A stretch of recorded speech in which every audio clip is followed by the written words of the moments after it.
All right, so it's about 10:30. According to my watch, the clock seems to be slow. We'll get started. In case you hadn't noticed, this is a history of the information security industry, or brief history. My name is Chris Thomas, or Space Rogue. I've done a few things in the industry. I've been around for a little bit, but that's really a big deal. Currently a strategist at Tenable Network Security. I have to mention them because they paid me to be here. So it's important to not really believe me when I'm talking up here. This is really, I've been in the industry for 20 years or so. So what I'm going to cover is really my impressions of the industry and what I think is important, and maybe I'm going to miss something that you think is important. But hopefully this gives you enough information to ask some questions and maybe go out on your own and do your own research. It's sort of chronological. It's not 100% chronological. I do start in the past and I do end up in the future, but all the stuff in the middle is kind of, however I felt it fit best together. And again, it's not 100% complete. Title page had the word brief on it there in red letters, so yeah. I only got 50 minutes to cover 3,000 years of history, so let's start in the past.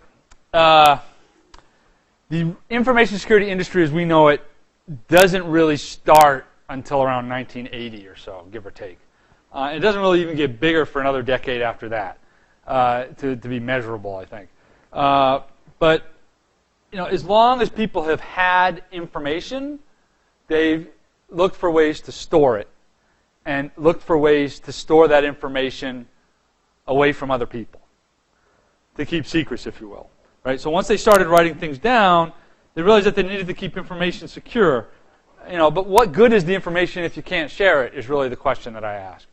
So we have here a picture of an early tumbler lock, circa 1000 BC, probably used on a granary, in the middle of the pyramids or something. Thank you. Jeez. Trying to get a topical joke in there. It didn't come out very good, but anyway. All right. One of the first bits of encryption, if you really want to call it that, was the Caesar cipher, a simple substitution cipher. Julius Caesar didn't invent it, but he did use it a lot, and it became popular because of that. It was named Caesar because he used it a lot. Not why it became popular. But anyway, this wasn't the first, code, but it is one of the again most popular. I'm using the same word over. All right. So you have various codes that happen. There was a code by Jefferson had an encryption device. I don't want to call it encryption because by today's standards it really wasn't. But about in 1925, this guy Arthur Scherbus invented the Enigma machine, which was an electromechanical machine. It wasn't a computer machine. It wasn't no chips in it, right? It had rotors, manually moved. It was a brilliant machine, not so much for the way that it encrypted information, but what it forced the Allies to build to defeat it, which was the bomb. Literally, it was the bomb. Designed by Alan Turing in 1940. If anybody here has seen the movie The Imitation Game, I almost said Incredible Mind, different movie. The Imitation Game gives you a good idea of the struggles that happened in order to build this machine and the weaknesses that were found in how the Germans were using the Enigma in order for it to be broken and all the messages to be decoded and for the Allies to win the war. But the bomb was the precursor to other electromechanical machines. The Electrical Numerical Integrator and Computer, or the ENIAC. This was really the first general-purpose computer. It was used to compute ballistic firing tables. And you had a lot of machines like this being built once the World War II was over. Right? You had the BENIAC, Colossus, Harvard Mark I. Basically, every major college or research institution built their own computer. And eventually, IBM and Honeywell and others started standardizing the systems and selling them to business to compute amortization tables and payroll. But the thing here is that none of these machines talk to each other. Right? there's really no security involved here. They're, for all intents and purposes, what we would call a single user system. The security involved locking the door. As long as the door was locked, the computer was secure, the information was secure. So there was no industry outside of door locks for computer or information security, right? That started to change around about 1960 with the AT&T data phone. This is, basically your first modem. This allows computers to talk to each other that weren't in the same building. But again, no one's really thinking about security here either, right? Because all of this data was sent over AT&T because it was the only phone company in town at the time. And of course, AT&T is secure because they said so. Right? And nobody had really even thought of what we now call man-in-the-middle attack. So really, your security, again, is still the physical aspect. Right? You're still dealing with locked doors and physical access into the systems. Little side note here, I don't have this in here, but the MIT Lockpicking Club, this is how they got their start, right? They wanted to get into the computers to use them, and so they needed to learn how to pick locks so they could get into the room where the computer was. And if you download the MIT Lockpicking Guide, I think it says something about that in there. But that was the whole reason for the MIT Lockpicking Club, and one of the reasons why we still do lockpicking at conferences now was because the physical security, it was such an important part of the information security, and it still is. But we're still dealing with single-user machines. They're talking to each other over the phone lines. And it wasn't until Multics, Multiplex Information and Computing Service, one of the very first, if not I think it was the first, multiple-user operating system. The picture here is of a GE 645, I believe. Now, Multics was started in '64. Bell Labs quit the project in 1970. Most of the engineers that worked on Multics went on to create Unix. So a lot of people think that Multics, they say Multics was a failure, right? Oh, it was a bad operating system. But most of the features that were in Multics eventually found their way into Unix. Right, the last commercial installation of Multics wasn't turned off until 2000. And it was released as open source in 2006. So Multics is still kind of around a little bit, but this is really where we start thinking about information security in a computer-type mind work. I can't think of the word. Anyway. So now we have a multi-user operating system. We have ways for computers to communicate with each other. And of course, that results in the internet. This map is actually from 1971, but the ARPANET was started in 1970. Basically, you had 4 nodes in 1970, and by 1971, you had 18 nodes. Notice here you have a cluster around Boston and a cluster around San Francisco. If you've ever read Stephen Levy's book, Hackers, he goes into great detail about the East Coast versus West Coast, hippies versus suits, and it's an interesting dichotomy there, the East and West, and how the computer and the internet grew. But anyway, it's a side traffic. So here security again starts to become more of a concern. All right, we don't have an industry at all. We don't have anybody selling security yet. But everyone's either an academic or they're in the military. You have trusted endpoints. You have known users.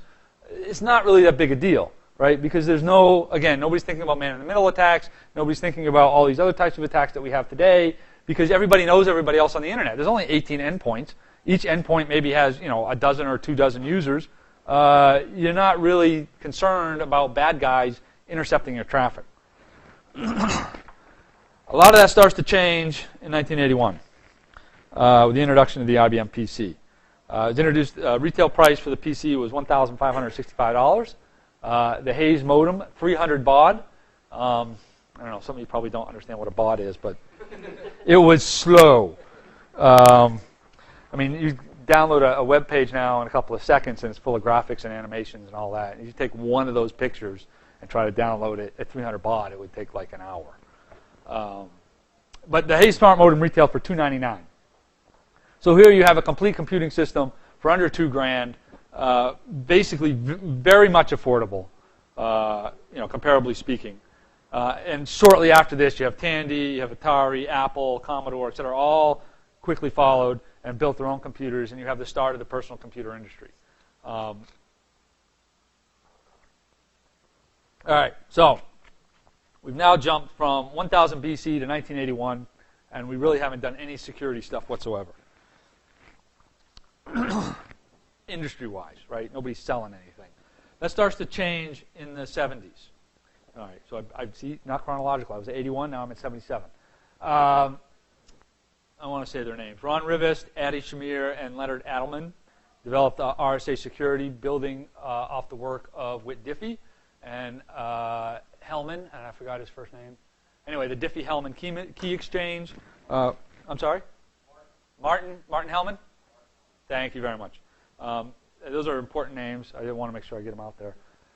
So the Diffie-Hellman key exchange is the basis of the RSA algorithm. And they developed the algorithm in 1977, but they didn't found the company until 1982. Cryptography at this point was basically the realm of the NSA. They owned all the crypto, and they didn't really want any of the crypto to get out. And so they had the RSA guys had a really hard time basically fighting the NSA to be able to develop an algorithm that they could use and sell to promote security. Because at this point, we know we have the internet, and we know that there's going to be commerce on the internet. And so Whit Diffie, Martin Hellman, the RSA guys, they all realized like the only way that we're going to be able to have communication and commerce on the internet is the way that we can secure it. And so we need to find a way to secure this communication. And so that was one of the motivations behind developing these strong encryption algorithms. If you really want to learn more about the whole crypto revolution of the 70s and 80s, Crypto, How the Code Rebels Beat the Government, Saving Privacy in the Digital Age by Stephen Levy. Excellent book. Really gets into the nitty-gritty details of the behind-the-scenes political mess that cryptography was. But this really is the birth of the security industry, RSA and secure computing. Secure computing basically came out of Honeywell. Honeywell was a mini mainframe computer vendor in the 70s and 80s, and they IPO'd in 95. I believe, I don't remember who ended up buying them. I'm sorry, McAfee? Bought Secure Computing? Okay. Yeah, I knew some people that worked there back in the late 90s. So, anyway, this is really the start of the industry, as it were.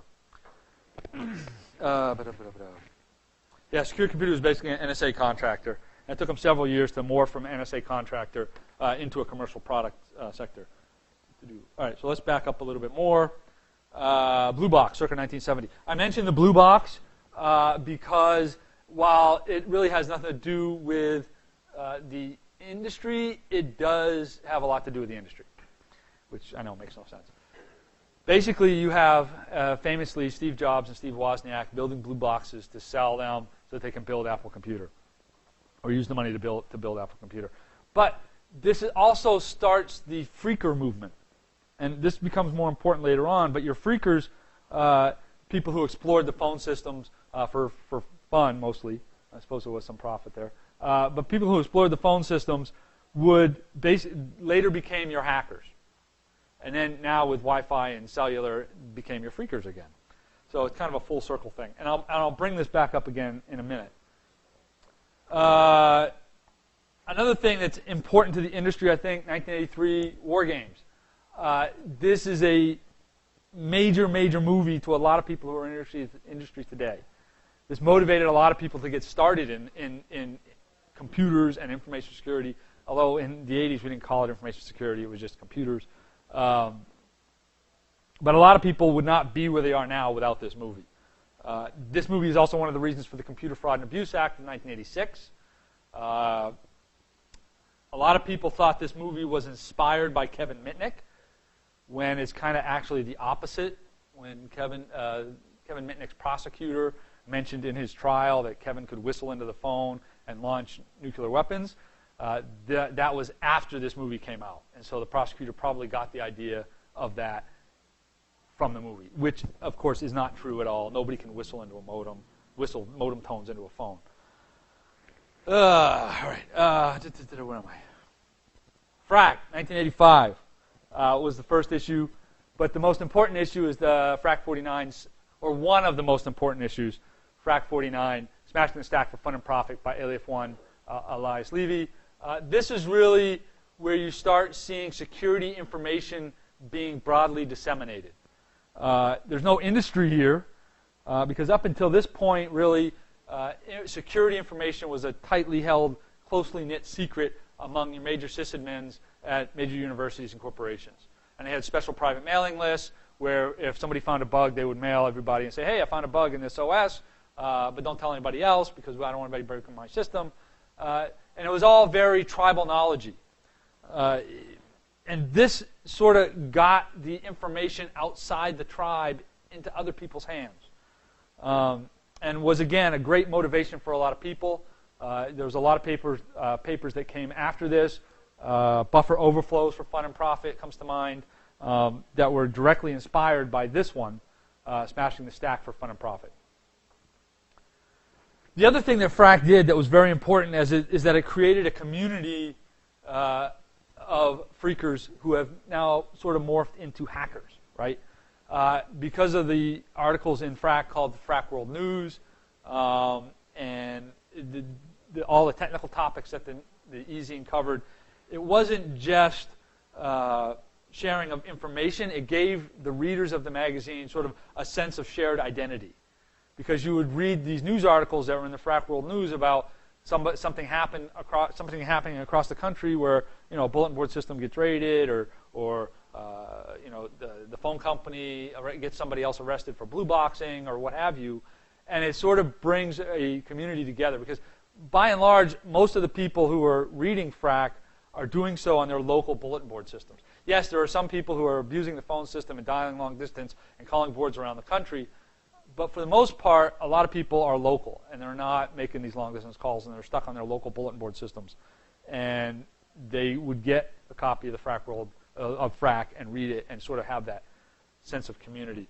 And so again, because, and I'll get to this later, your hackers then become your industry later on. So really, the very first big major security event, the first breach, if you will, and this, if you compared it to today, I would equate it to the size of Target or OPM. Right? The Robert, I always want to call it the Tappan Morris worm. I don't know why. Robert Morris worm from 1988. It was actually a very simple worm. It took advantage of weak passwords, which are still a problem today. And basically, there was a coding error that made it replicate faster than it was supposed to. And as a result, you had a denial of service across multiple sites on the internet. This made national network TV news. Most people had never heard of the internet before this. And the Morris worm changed all of that, right? Because before the Morris worm, the internet was free and open, and free love, and academics collaborating and sharing, and happy love and hippie time, right?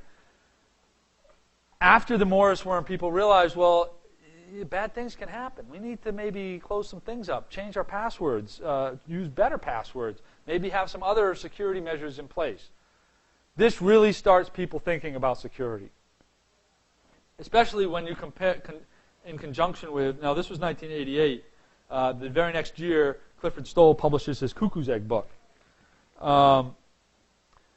Anybody here seen the movie or read the book? 1, 2, 3. Yeah. Go out and get the book. Or watch the movie. The movie's kind of boring, but watch it anyway. It's an interesting story because this is 1986, right? And Clifford Stoll's a sysadmin at some school somewhere, I forget where, and he's noticing some anomalies on his network, and he realizes there's somebody, after months and months and months of investigation, realizes somebody's trying to break into his network. And then basically sets up the first honeypot. The bad guys break into the honeypot, steal some documents, and then they trace it back to this guy in Ohio who, of course, denies all knowledge. But it's an interesting story, and if you're in the information security industry or want to be in the industry, I highly recommend reading this book.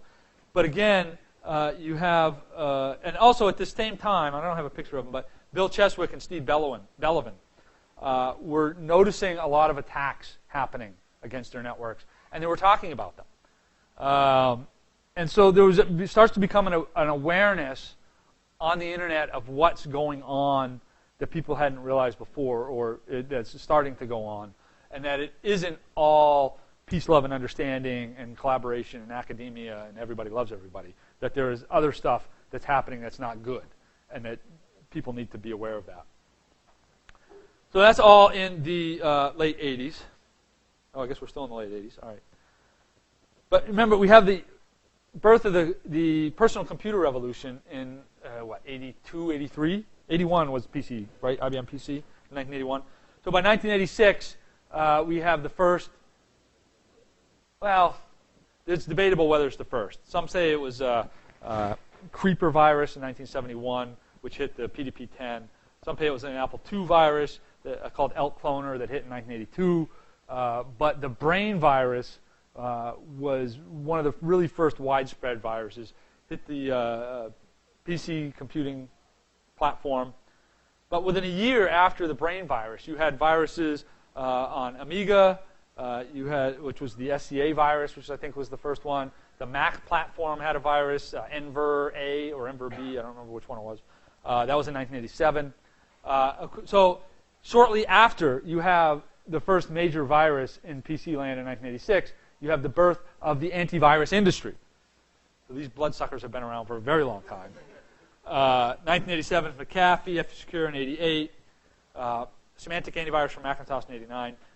This is really the start of the industry. It starts with antivirus. Yes, we have RSA, we have some computing already, but these people are making money, like lots of money. RSA doesn't really make a lot of money until they can sell their algorithm to Lotus, which is a few years, I think it's right about the same time. And they had a big fight selling it to Lotus. This is where your regular user, your PC home user, starts to think about security. And they think, oh, I'm going to buy this one product, and I'll be all safe. And, gee, they still do that today. But anyway. So in 1989, we also have the introduction of the World Wide Web. Right? The Internet was around, but of course it was all FTP and Gopher and IRC and Usenet. Most of those protocols basically don't exist anymore because they've all been replaced by HTTP. So Mosaic was announced or released in 1989, but you really didn't see the web take off until 94, 93, 95, that time frame. But this really opened the door to the Internet to non-technical users. Prior to this, you really had to have a little bit of arcane knowledge at least to try to configure your machine to be on the Internet. I mean, I remember trying to set up TCP/IP and set up IP addresses on a Mac, an OS 7, and it just like, you had to know subnet masks and all these crazy numbers that you had to figure out. But the web, Mosaic really made it simple, point and click. Anybody can get on. Anybody can click stuff. All right. Let's talk about a little bit more of the influences in the early days. All right, I put Loft up there. I was a member of Loft. We really didn't start doing security stuff until maybe 94 or 95. Loft Crack, which is a product we wrote, didn't come out until like 96 or 97. And I put it up there not to toot my own horn, but it seems to have had a bigger influence than I like to or seem to remember it having. So it's added. DEF CON 1 had 100 people. It now has over 15,000. If you've never been to DEF CON, it's the largest hacker gathering in the world. I recommend everybody go at least once and then never ever go again. It's an experience, and if you're new to the industry or if it's you should go one time. And same for RSA. But DEF CON is important because it spawned the Black Hat conferences, right? Which is actually a major conference in the industry. RSA was started in '91, and when it started, though, it was mostly about crypto. It wasn't about security in general. Remember, RSA, basically their only product at the time was cryptography. They were selling different algorithms, and so their conference was mostly about cryptography. By '93, however, just 2 years after they first started, they had already expanded to be more general include a broader range of security. And sneakers, like war games, had a major impact on the people in the industry today. It was a very moving movie for myself, and it was basically interesting to see people who were getting paid to do the things that I was doing for fun. And I think, I think it had somewhat of an impact on Loft as a whole as to why we sort of went a little bit commercial. But anyway, it's an important movie and impacted a lot of people. All right, let's get back to the industry. Up until now, like I said, the information security was basically tribal knowledge. It was passed from one sysadmin to another. It was shared on mailing lists. If you were a sysadmin, you would try to find out the security problems and the products that you were admitting. But there weren't any companies selling anything, right, other than antivirus. So the firewall idea, the idea of the firewall had been floating around for a while, but the first actual product brought to market was developed by Marcus Raynham. And Marcus' famous quote here, Deck Seal, was interesting because they had a part number and a manual and a corporation behind it. And so this is really one of the first non-antivirus products that you have for sale. And again, your beginning of your industry. Also, that was followed closely by Checkpoint, which had Firewall 1 in 93, and they still use the same logo. And they need some marketing people, I think. Yeah, they need a new logo. But anyway, that was 93. So by 94, right, you have Firewalls and Internet Security by Cheswick and Bellavin. Remember, I already mentioned them. They had been basically talking back and forth and publishing information on the Internet, populating news groups and mailing lists.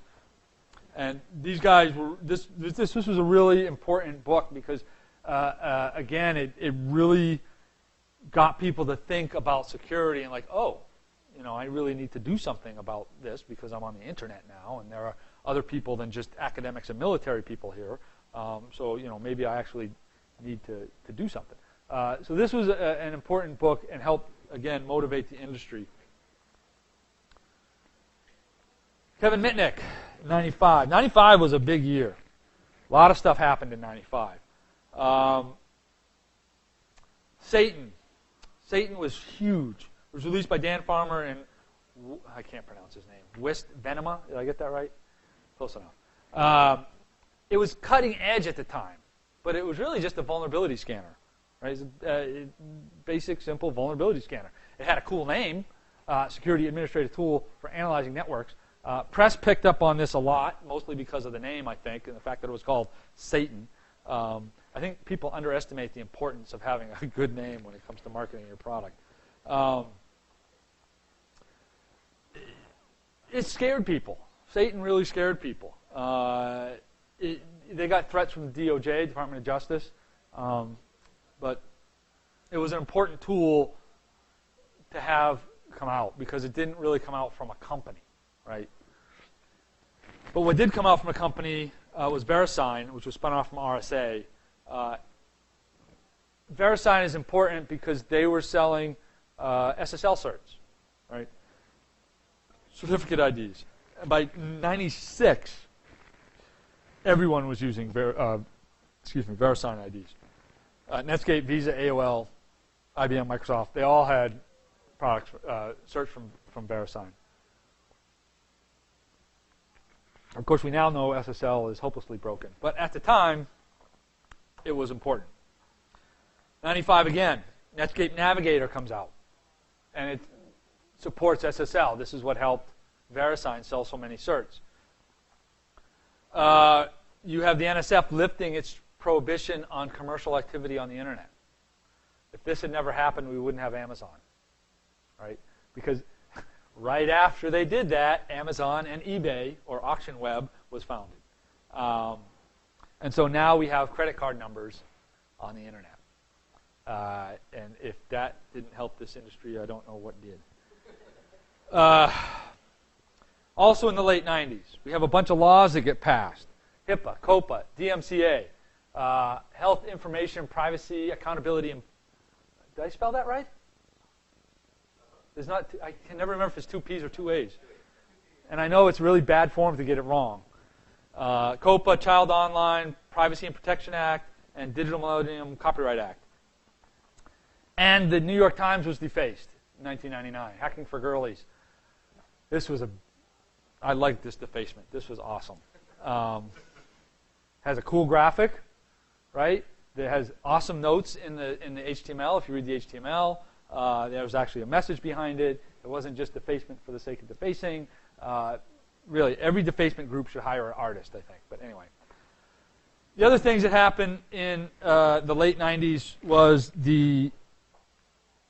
I don't know what to really call it, the worm craziness, because they just every other month you had a new one, right?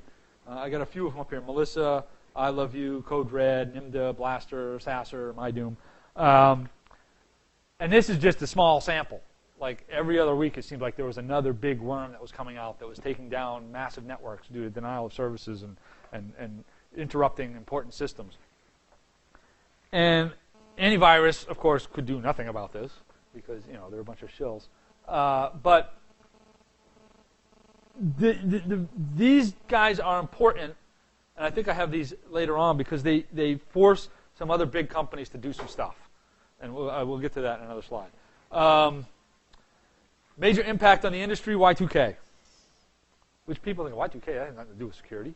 But the fear over Y2K was huge. And for those of you that don't remember, Y2K was the year 2000 bug, where software coders had coded a 2-digit variable for 99 and did not, and when things flipped over in 2000, and they didn't have a 4-digit variable there, everything was going to break and go to hell, and planes were going to fall from the sky, and the world was going to end and spin off into space.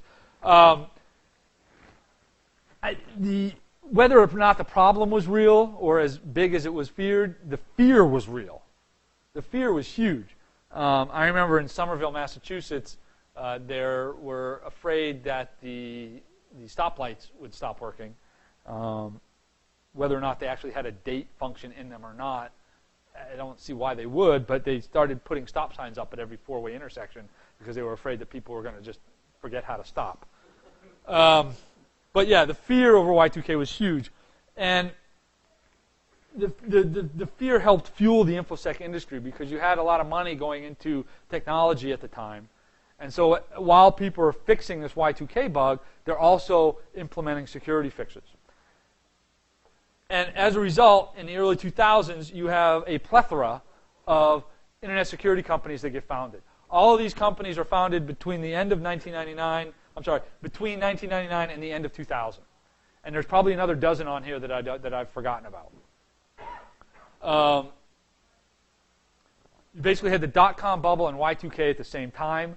And so money was like on trees. You could just like go pick it and, hey, I got a security company. Oh, here's some money. Oh, thank you. But you have to ask yourself, and this is where we go back to some of the previous slides I had, where did all the people come from that are running these companies? Right? There was no security industry before. You couldn't go to school and get a security degree. But suddenly we've got, a couple hundred security experts that are starting companies. Well, they're your hackers and freakers and people who got inspired by war games who were dialing BBSs, 10, 15 years before this. That's where they came from. Those are the people that have started your industry. Yes, Mr. Potter, I've been waiting for you. Yeah, I had a discussion with this from somebody, and I don't remember why I put them on there, but I think they were founded earlier, but they got big money in 99. I think that's what happened. I think they were around in the earlier 90s, but they got like a big Series B or something in. Yeah.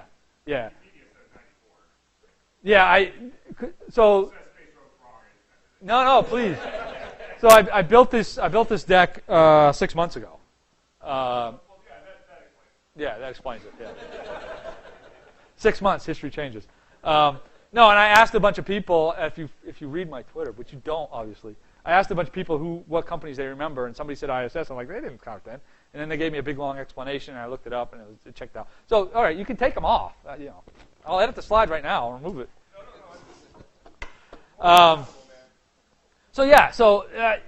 it was really an interesting time in the industry because you had, at the time, you had McAfee, you had Symantec, you had some of the other big antivirus companies, and they were big, and they still are big, huge companies, but they were antivirus, right? There weren't really, and you had, a Checkpoint firewall. There was a couple other companies like that were selling security products.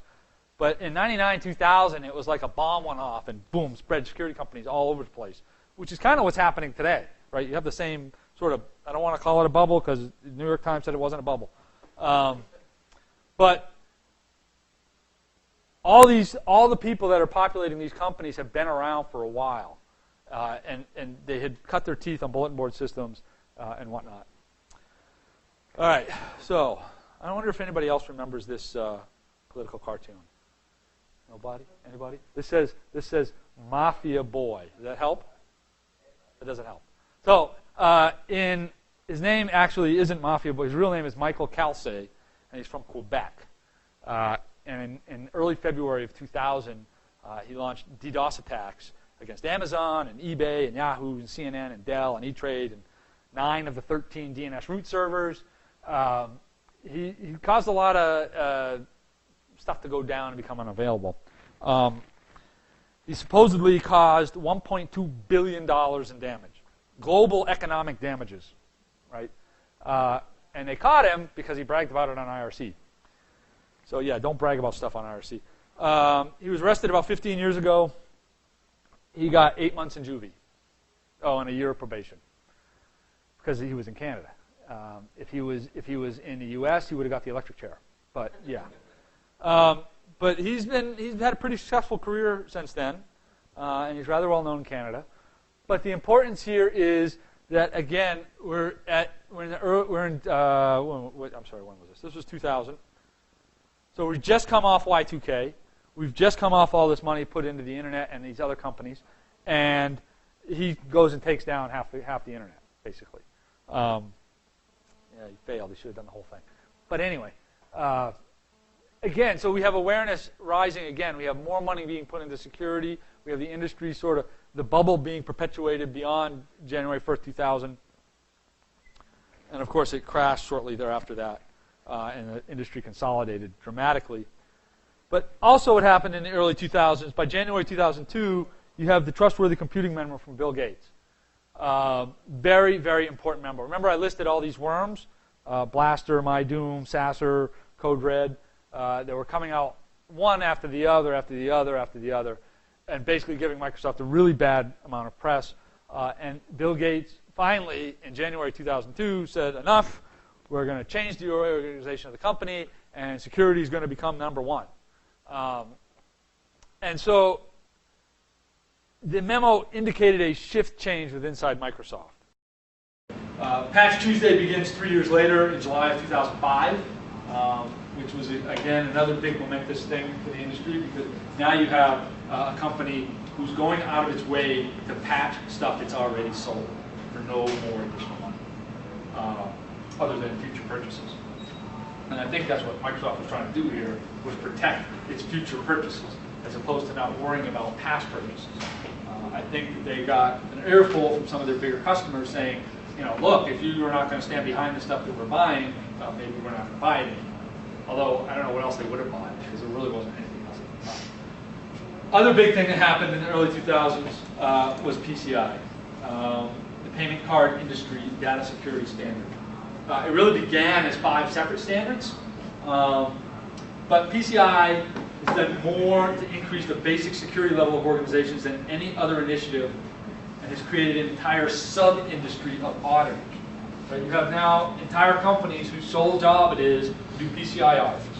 And if you love doing audits, hey, great. I find that to be rather boring. But it is a very huge part of the overall information security industry. And while it doesn't really make people secure, it has raised the bar considerably so that it puts most people on at the minimum base level. So I put a slide in here and I have no notes for it. I don't remember why I did it. Oh, I do have notes, okay. Enron and WorldCom. Enron declared bankruptcy in 2001. WorldCom declared bankruptcy in July of 2002. Both of these companies used massive accounting fraud to basically book earnings that they didn't have and keep their stock price high. Both of these directly led to the passage of the Sarbanes-Oxley Act of 2002, otherwise known as SOX, or the Public Company Accounting Reform and Investor Protection Act. Basically, it says that internal controls must be assessed annually and reported to the SEC, and that the CEO and CFO will be held personally responsible with jail time. HIPAA also has jail time for medical information.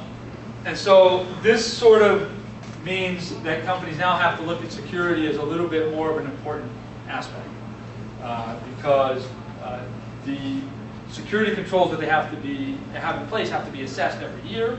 And again, we have another sub-industry of the information security industry arising who are doing auditing of companies to ensure that they're in compliance with the SOX requirements. Unfortunately, it hasn't really done a whole lot when you look at breaches like Target, Home Depot, etc. But again, we're looking at a bare minimum level of security compliance, raising the bar a small amount, and creating a sub-industry of the industry. All right, outside influences again. Late 2000s, the Sony BMG rootkit scandal of 2005. Basically, Sony included a piece of malware on audio CDs. So when you put the audio CD into your computer, it would install this software in the background as sort of a form of DRM, digital rights management, to try to prevent you from copying or ripping the audio. 22 million audio CDs this was on. This is where, now everybody thinks of Sony and security as that there was anonymous attacks a couple of years ago and wiped them out.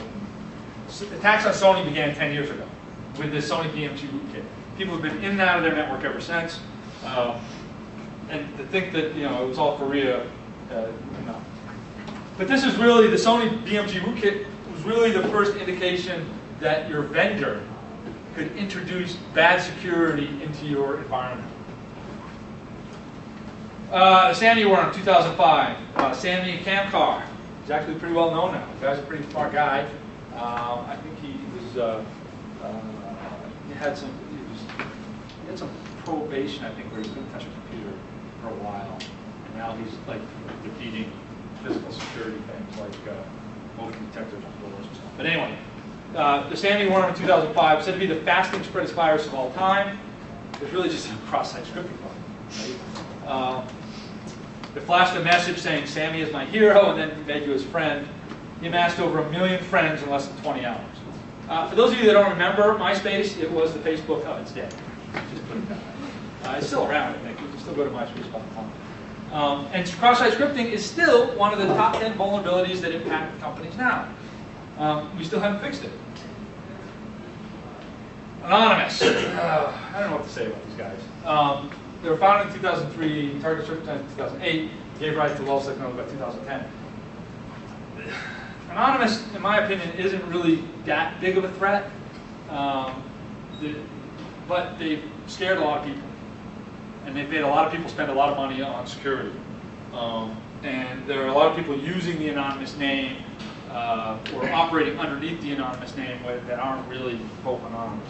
The thing is, anonymous isn't really a group or an organization. It's just a bunch of people who say, "Hey, I'm anonymous," and they do whatever they want. Lulzsec, on the other hand, was an actual group with an organizational structure and whatnot, and a mission and a goals. Anonymous is not that.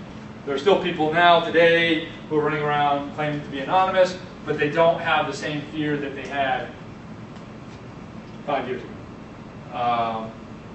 For a year or two, there were a lot of companies that were really afraid that they were going to be the next target of anonymous, and they spent a lot of money trying to make sure that didn't happen. More influences. Twitter. Early Twitter.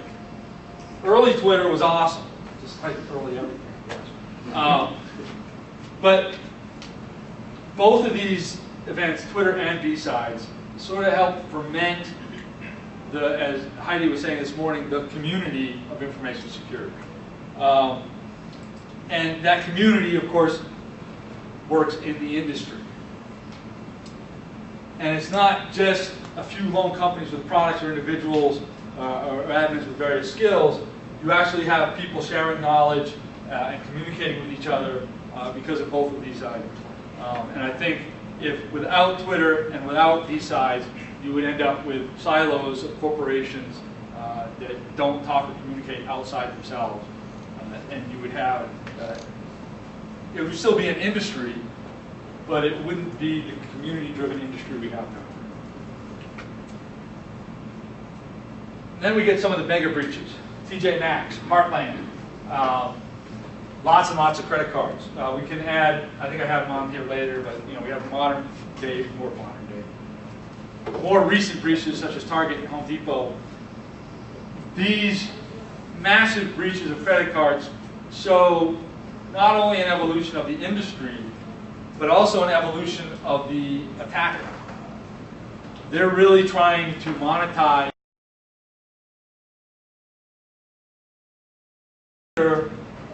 Has to realize that if they have something that the attacker wants, they're going to have to spend some money and defend themselves. The Verizon DBIR, Verizon Data Breach Investigations Report. This is really a very influential report. Started in 2009. Very boring reading, but highly recommended reading for anybody in the industry because it's based on actual data. It's not marketing fluff. It's a little biased. I mean, it's only data from Verizon customers. And so as long as you read it with that sort of frame of mind, that you're going to have, that it's a subset of everybody, and take that information that they present, extract it in that way, it's very, very useful. And can give you a very good picture of what's going on from your attack. Late 2000s. First publicly disclosed by Google in January 12, 2010, Operation Aurora. Also hit Adobe, Juniper, Rackspace, and others. This was big because it was really the first time anybody comes out and publicly blames China for anything. Whether China was actually at fault, who knows? Attribution is hard. We won't get into that. But this was 2010. This was 5 years ago. And only now is it become a political issue where China is attacking and asked to stop. But it was brought up as a major issue 5 years ago. But the other thing that this event did is it led to the funding of a lot of security startups. Folks like Dabala, FireEye, Mandiant, Watchdogs, OpenDNS, a couple others, they all basically got funding immediately after this event.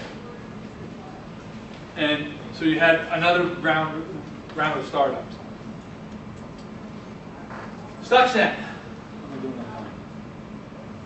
Stuxnet was big because it's not an industry thing, or it wasn't.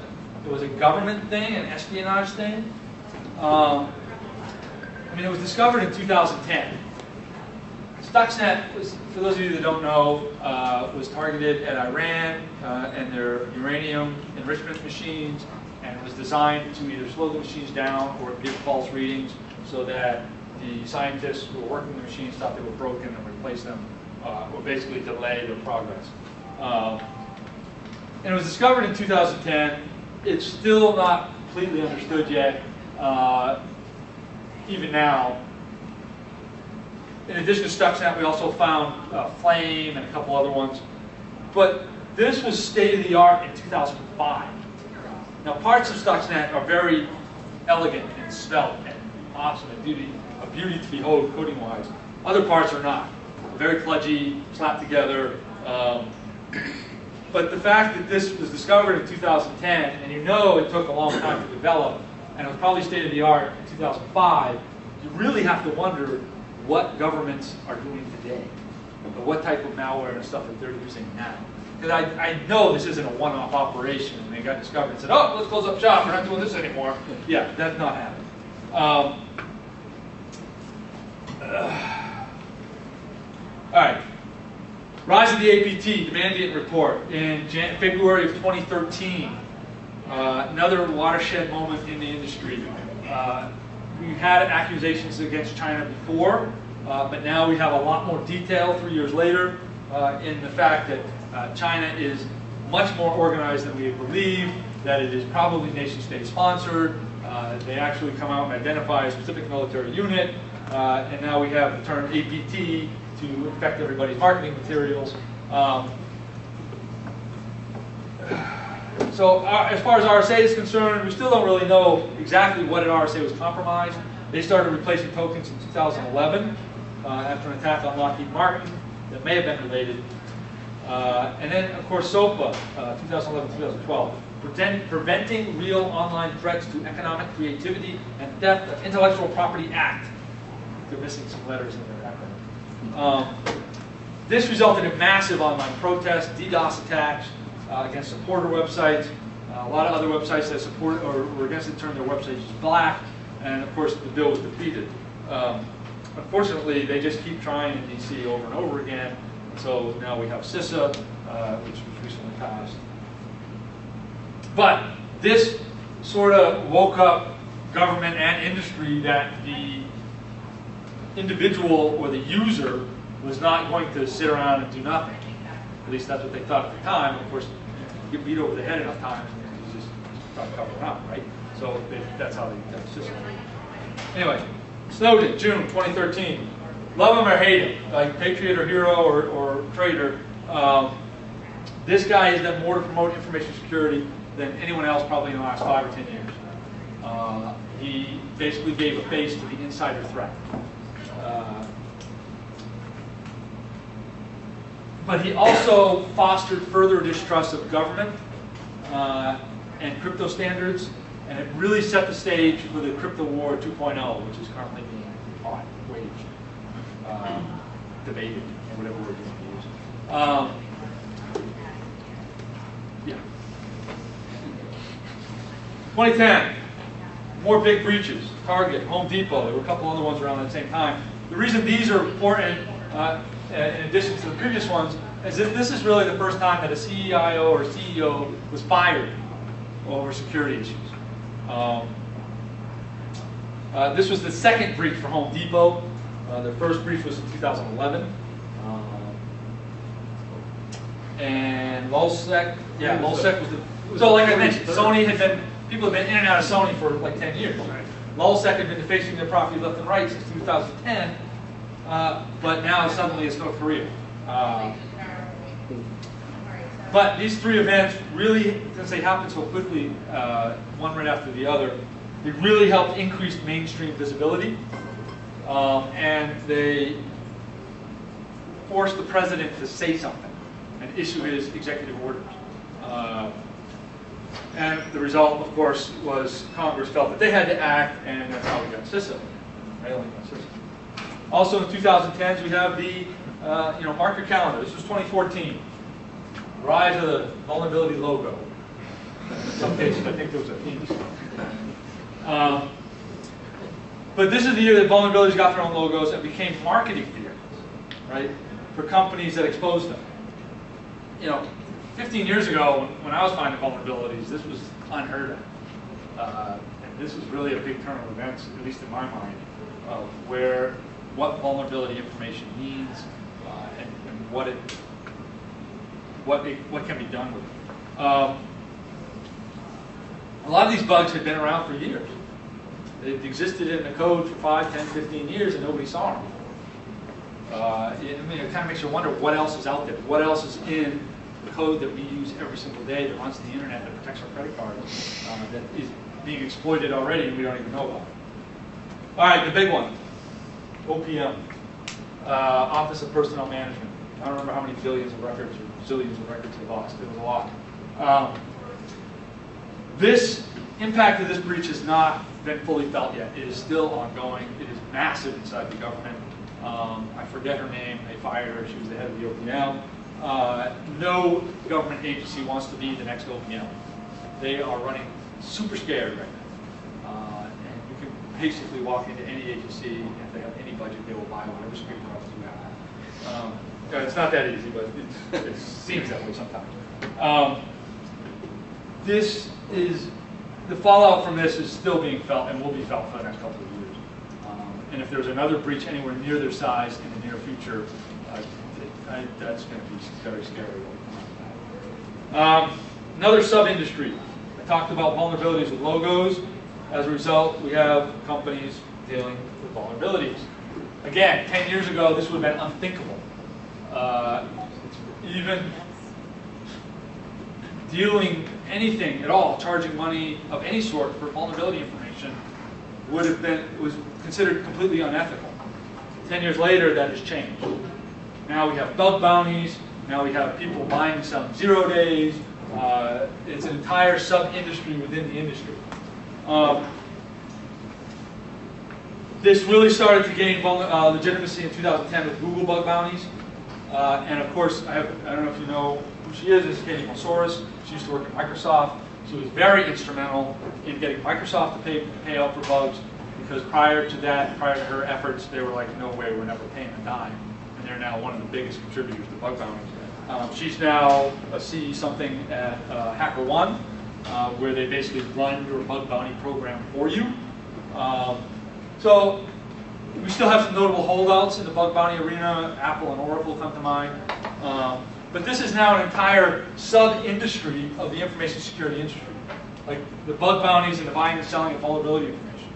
And it's amazing to me to watch this come about and to think, 10, 12, 15 years ago, this would have been unthinkable. And my last slide, which I added this week, for those that you don't know, I work for Tenable Network Security, and we just raised a $250 million round in Series B.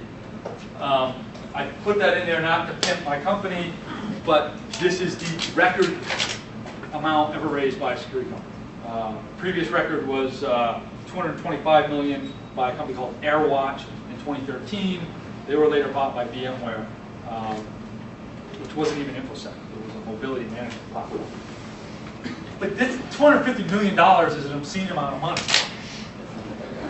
I don't see any of it, unfortunately, outside my paycheck. But the fact that the industry has gotten to that point where you have that much money being invested in a startup is, I see that. Yeah, well, believe it. Yeah, we're a big startup. We got like 600 people. Okay, we're not 3 guys in a garage. But it's a lot of money, and it really indicates, it shows you where the industry has come from. From that first firewall sold by Dell, or that first firewall sold by Checkpoint, and now we're at $250 million for a Series B. It's huge. What am I doing on time? I'm going to go through this slide real quick. I want to save a few minutes for questions. Future. Cyber war. Yes, I said cyber, get over it. Cyber espionage, right? Threat intelligence, which is not intelligent, and I could go on a rant on that, but I'm not going to. FUD. There's so much FUD. When I wrote this slide, it was right after planes started flying sideways, so that's why that's up there. Internet of Things is really going to be huge. Thankfully, there's a lot of noise about it right now, and I'm hoping that a lot of vendors are listening to that noise and developing their products appropriately. But when you have light bulbs that are going to launch attacks against your website, it's going to be an issue. APT on APT. That's interesting because you have the DARPA Cyber Grand Challenge, where I don't remember exactly what it is, but they want to have an automated system at a DEF CON CTF that can defend and heal itself with no human interaction. Yeah. Next year. Next year, right. That's coming up next year. Like, that is some scary shit right there. Scary and good, but scary, because if they can defend, they can also be offensive. Anyway, that's my last slide. Anybody got questions? I'd say it's 4 minutes for questions. So please, somebody raise your hand. Bruce has a question. No. All right. No questions. Yes. When are we being replaced by insurance? Yeah, insurance is a good point. No, that's a good question. Insurance, I think, is really going to drive the industry very soon. I didn't put anything about insurance in the slides, and I probably should have.